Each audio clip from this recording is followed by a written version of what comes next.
друг друга, поприветствуйте друг друга. Как мы можем оказывать поддержку друг другу? Как с помощью рук? Как с помощью рук мы можем оказать поддержку?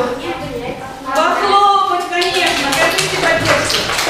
А как вы можете показать, что вы готовы к уроку? Вот так. И вообще задания выполнены можно так. А как, если вы захотите задать вопрос, как вы покажете? Так. А как вы радость испытаете? Как? Как? Итак, вы готовы? Да. Готовы? Посмотрите, пожалуйста, ребятки, сюда. Как вы думаете, кому принадлежат эти руки? Чьи это руки? Так, давайте, пожалуйста, по одному человеку. Можно сидя? Пожалеешь. Ну, это древний человек. Как вы определили-то?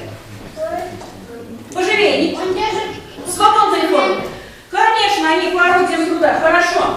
Это действительно руки первобытного человека. Человека умелого. Смотрим дальше. Что вы здесь видите? Вы здесь видите две картинки. На первой картинке что изображено?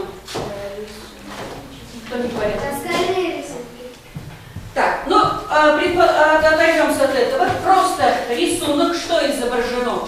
Кто на рисунке изображен? Мама, папа.